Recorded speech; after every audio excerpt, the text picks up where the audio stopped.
Hi everyone, this is Amber Pruitt and I am from the Mortal Institute, and here is my quick and dirty rundown of what I thought about City of Heavenly Fire. Now, if you haven't read the series, I'm going to give you fair warning. Do not watch this video or you will be spoiled and it will not be pretty and you will be sad and regretting it. If you have read the book and you want to see what I think, please continue on. First, I want to say I'm still so thrilled to be a part of this fandom.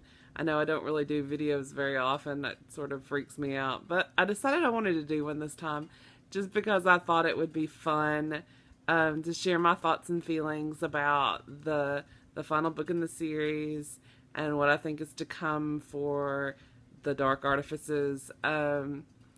In saying that, there are so many things, and I'm saying a lot, I'm sorry about that.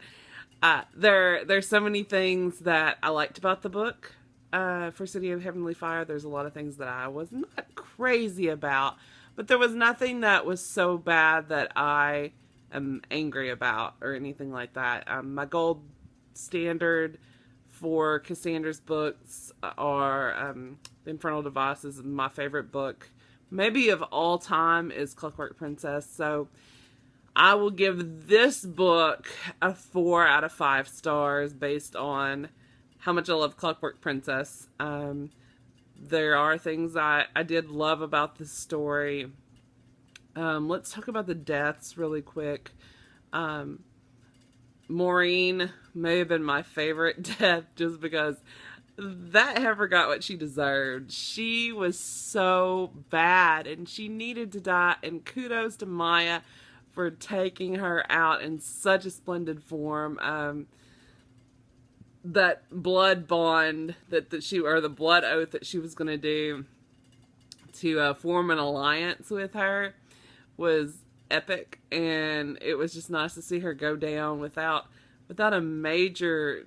It wasn't dramatic like you would expect Maureen to die, but it was still, it was so great. I cheered when she died. That's so bad of me. It makes me as bad as Maureen. But I did cheer. Jordan, I felt, was almost a senseless death. I hate that he died. I hate that that Maya was about to break up with him. That hurts my heart a little bit because I just felt like he was a good guy. His intentions were pure. He was trying. He messed up. He made a mistake. He turned into a werewolf. But you know, at the end of the day, he was still a good guy, and I really was kind of mad at Maya. But I had a feeling she was going to be a further use for Dark Artifices, so I could see where she was going to live, and I just knew that one of the two of them probably wouldn't make it. And unfortunately, it was Jordan who bit the dust because Sebastian just came in and slayed everybody in Praetor Lupus, which was really sad. It was sad to know that there was nobody left, and luckily though, Maya's representing, and that's a good thing. Let's see, who else? Raphael. Raphael was a sad, sad death in my estimation. I feel like he got redeemed, and he was able to kind of prove himself a little bit to everyone. I don't have a whole lot to say about it. I'm glad that at least he ended his life on a good note, like on a kind note. It made me feel good about that. Sebastian, it makes my heart hurt. I was very, very, very happy that Cassandra gave him a little bit of redemption. I mean, not to the point where he like proved himself worthy of being loved by Clary and Jace, but at least he had a moment to say, you know what, I was a jerk. I did a lot of wrong things, and I just wanted to be loved by you guys. It made my heart hurt. I know it's not a popular thing. I know there are fans out there who really like Sebastian, even though he was a bad guy. I'm one of them. Don't shoot me. Don't hate me. I know he almost raped Clary. I know he did he killed Max and he killed Jordan and he did all this bad stuff. And I realized that he's the bad dude. And I knew that there probably wasn't anything that could be done to make it where he would live out his life and ultimately really prove himself as a brother to Clary. But I am glad for a few moments he kind of came to his senses. He lost that Sebastian persona and was the Jonathan that, Jocelyn gave birth to, if you want to say that. But he was like a human Jonathan instead of the Sebastian persona. And it was nice to see him become that person for a few minutes, and at least Clary had a chance to see her brother for who he really could have been, and that makes me feel sad that she doesn't have that kind of brother. But at least with as far as Alec is concerned, I think she looks at him as a brother. And can we just say, speaking of, Malik's still together, and really we didn't lose anybody. I feel like Cassie sort of tricked us. And she really tricked us. She said, 6 major characters are going to die. And God love her. I know she thinks all her characters are major, but let's be honest. To me, the major characters are Jace, Clary, Malik, Magnus and Alec, and Izzy and Simon, and Luke and Jocelyn. And none of those people died. And I'm just really, really glad that happened. And in saying that, it felt like there should have been more. Maybe I was expecting more sacrifice, and maybe not so much in death, but especially with Simon and what happens with Simon, which is Magnus's dad, who is revealed in the book. And I won't give away that. I mean, I know I'm giving away everything, but I won't go into that. But anyway, his dad, to get Clary and Jace out of the demon world, where they all actually went to rescue Luke and Jocelyn and Magnus and Raphael. So this dad, I want to call him Amadeus. Isn't that awful? That's not what his name is. Asmodeus or whatever it is. He says to be able to get them back from that demon realm, which Sebastian had sealed off, they would have to give up something. And Magnus automatically volunteers, and I thought, oh, Magnus is gone, or his arc has come full circle, and he is going down for the count. But instead, Simon gives up not only his immortality, but he also gives up his major memories of anything to do with the Shadowhunter world. Okay, so as far as Simon is concerned, my heart hurt at the fact that he gave up his immortality and he gave up his memories, and he went back to Earth not knowing Clary and Izzy or anybody to do with the Shadowhunter world. But the good thing is that after a few months, Clary and Magnus and Izzy go and they meet up with him, and even though he doesn't recognize them at first, Izzy and Magnus come to him a little bit later and talk to him, and they get him to go to Luke and Jocelyn's wedding, and that's where it ends in the series. But I guess one of the really cool things is the fact that when Izzy sees the band flyer that Simon gave to Clary before they had went to talk to him, how they realized that he knew and he remembered the Shadowhunter world is he named his band the Mortal Instruments. And I don't know about you guys, but to me that everything just came full circle. And I think I may have cried more about that than anything, because if you think about it, the band was so important to the beginning, like the first part of the trilogy. Him not knowing what he wanted to name his band, and all the silly names that he had, and continued to have through the series. And it really says more about Simon finding himself overall.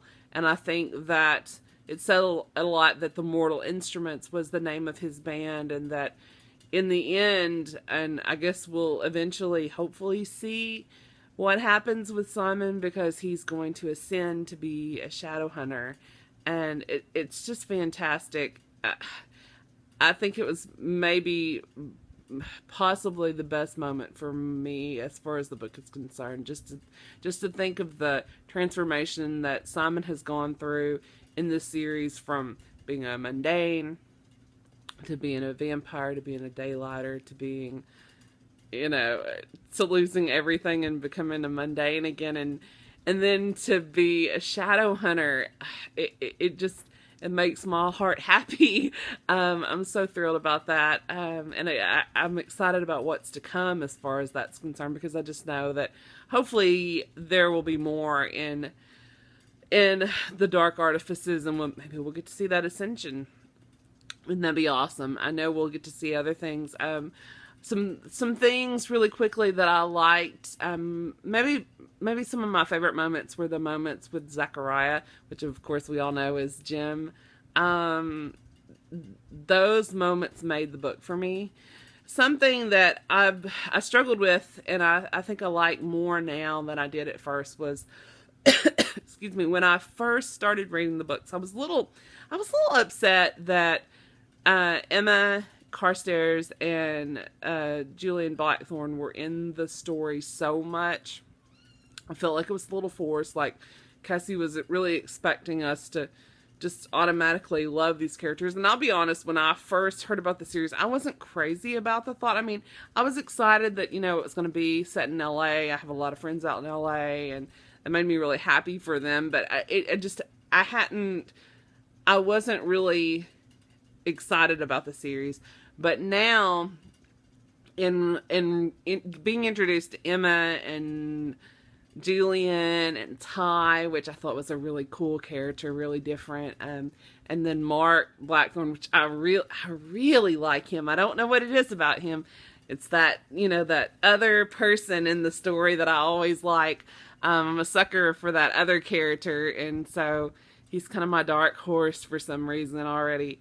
I grew to love him, and I'm okay with the series now, and I'm excited. I'm excited at the thought that, people like Tessa, who made an appearance at the end of this book, could be in that series. I think she will be, from what the understanding is, that, Jace may make an appearance or will make an appearance, and Tessa will make an appearance. And then one of the things that we got to see, if you were lucky enough to go catch, either you lived in the UK or Australia, or you were smart enough to go check out their websites, TMI Australia has a copy of the comic strip that has Jem and Tessa's wedding in it. And let me just tell you, I flipped out. I bawled. I think I bawled more, and had more emotional response to that than maybe anything in this book. I guess because I am so fond of the Infernal Devices series. Just to see everybody there. Simon and Izzy were there, and Jason and Clary were there, and of course Tessa and Jim, and then Jessamine and Will as ghosts. Come on! It was fantastic. Thank God for Cassandra Jean for creating that comic strip. Thank God for Cassie for, I guess, even having the idea to do it like that. It was fantastic. I kept wondering when I was reading, I read the ebook version of City of Heavenly Fire, and I didn't see that second wedding that they were talking about. I'm like, where's this other wedding? Well, that is the other wedding, and I'll provide a link so you guys can look at it, because it's just fantastic. Maybe the funniest part of the story for me was the condom and the love scene between Jason and Clary. I've seen a lot of great memes for that. It's just I understand the importance of safe sex, but why would Jace even think about bringing a condom to the demon realm? I just don't get it. It's important to be sexually responsible, and I understand that it's the responsible thing for Cassie to do to have him have a condom. But as soon as I saw the word foil, it sort of like lightened the whole scene. I'm like, oh well, okay, I guess he knew he was gonna get lucky when he was in the middle of hell, basically. So that tripped me out a little bit. I think overall, I would say, City of Heavenly Fire left me with a sense that there's a lot more to the Shadowhunter, a lot more to the Shadowhunter world than what we maybe expected to happen. I know everybody that hasn't read it, I keep seeing them saying, "Oh, it's the end of the series. I'm so sad." And I felt the same way too. I thought the same way until I read this, and now there's so much hope for me as far as what's going to happen in the future. I just feel that Cassie has a lot that she can still share as far as the Dark Artifices and the Last Hours. I think those two series will be extremely good, and I'm really looking forward to that sequel to TID with TLH. I just think that it's going to be fantastic. I really have already fallen for those characters, even though we haven't seen all of them. But the ones that we have seen are just, they're magical. That's the only way I can put it. It's just so great. I want to know what you guys think. I know there's probably a lot of things that I didn't mention in this. I might can do another vlog and we can talk about it. But please, please, please leave your thoughts in the comments below. Make sure to like this page if you like what you're watching. Give me some hints about what I can do maybe for another video. It would be great to know what your thoughts are. Just overall, like I said, I don't know if I said this before, but doing videos is not really what I'm used to, so it's kind of awkward. But just please share your thoughts. Let me know what you thought of City of Heavenly Fire. Was it your favorite? Was it not? Like I said, for me, it was about a 4 out of 5. I think the fact that I saw that comic strip from the wedding probably definitely pushed it to a 4 for me. It was kind of, it was, without it, I think it would be like a 3.5. But with it, it definitely is a 4 rating. So I'm really excited about it, and I can't wait for you guys. Well, I hope you've all read it, but if you haven't read it, now you know what happens, and now you need to go read it and be happy and fangirl about it yourself. Well, anyway, thanks a lot for listening, and love you guys, and hope to see you all very soon.